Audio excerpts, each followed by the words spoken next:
Rain lashed against the tall glass windows of Archer and Company headquarters, painting streaks of water across the view of Manhattan's skyline.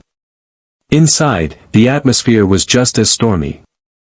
CEO Richard Archer, known for his ruthlessness and razor-sharp instincts, was fuming.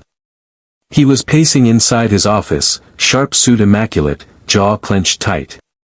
A report had just come in, late, riddled with typos, and amateurishly formatted. And it came from one of the most junior employees on the team, the new secretary, Lily Monroe. She had been hired 2 months ago, a soft-spoken young woman with big eyes, an apologetic smile, and a tendency to flinch when spoken to harshly. "I want her in here."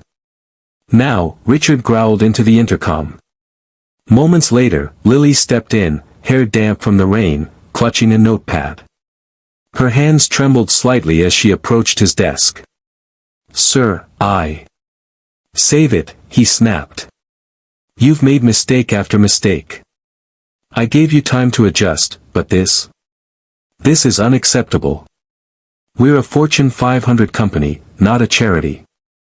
Clean out your desk. You're done." Lily's eyes filled with tears, but she bit her lip, nodded, and turned silently. Richard didn't look up again. He had a board meeting in 20 minutes.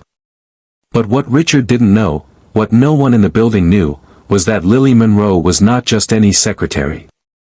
She was the only daughter of Samuel Monroe, the reclusive billionaire who had recently become Archer and Company's largest investor. Samuel preferred anonymity, and his involvement in the company had been conducted through a private equity firm. No one made the connection, not even Richard. Later that evening, Richard attended the board meeting, confidently laying out expansion strategies. As he finished, the head of the board cleared his throat. "Richard, before we proceed, there's someone you should meet. Our newest major investor, Mr. Samuel Monroe, has asked to join us tonight." Richard's expression didn't waver. He knew the name, but he had never met the man. A door opened, and in walked a silver-haired gentleman in a tailored overcoat. Behind him, walking with uncertain steps, was Lily. Richard's heart stuttered. Samuel extended a hand, his eyes cold. "Mr. Archer. I believe you've met my daughter." The room fell into a heavy silence. Richard stood slowly, his usual confidence cracking. I had no idea." "Clearly," Samuel said. "You judged her on her worst days without asking why they were her worst." Richard opened his mouth, but Lily spoke first. "It's okay, Dad. I didn't tell anyone who I was. I wanted to earn my place." Samuel nodded gently. "And that speaks volumes about your character."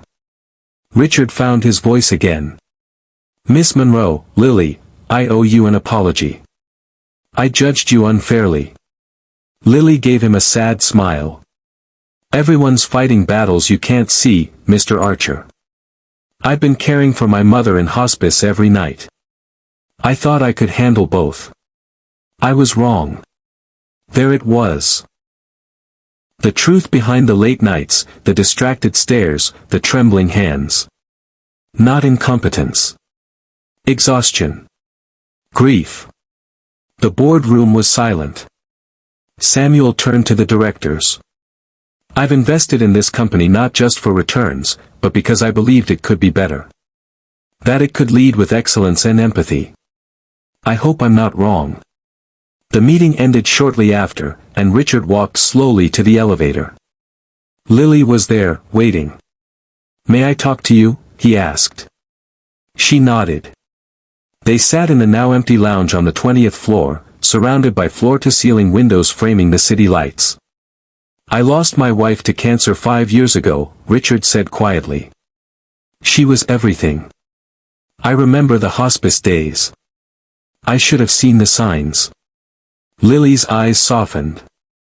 "It's easy to miss what we're not looking for." He exhaled. "If you're willing, I'd like you to come back. But not as a secretary. You're too capable for that. Let's find something better suited for you." Lily looked out at the skyline, then back at him. Not because of my father.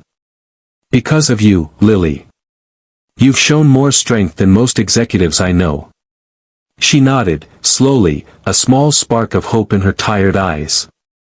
In the weeks that followed, Lily joined the company's corporate social responsibility division, leading initiatives to support employees facing personal hardships, childcare assistance, mental health support, elder care leave. Her work was guided by her own experience, and the program quickly became one of the most praised aspects of Archer and Company's culture. As for Richard, something in him shifted. The stormy CEO began showing a more human side. He learned to ask, not assume. He started leaving the office earlier, taking walks, listening more. One afternoon, he found a note on his desk from Lily. "Thank you for believing in who I could become. Not just who I was." He kept it tucked inside his planner. Months later, at the annual shareholder meeting, Samuel Monroe stood before the crowd. "The greatest return on any investment," he said, "is not just profit, it's impact. And today, I see a company that understands both." The room erupted in applause. Richard glanced at Lily, seated beside her father, and smiled. Sometimes, the greatest transformations come not through strategy or strength, but through compassion. And one act of understanding had turned a firing into a future. Because in the end, business is not just about numbers. It's about people. And people, when given a chance, can surprise you in the most extraordinary ways. Here's the complete, emotionally driven story based on your title, designed to be captivating, heartfelt, and inspiring for a wide audience. Let me know if you'd like a spoken narration script or a condensed version for video or social media.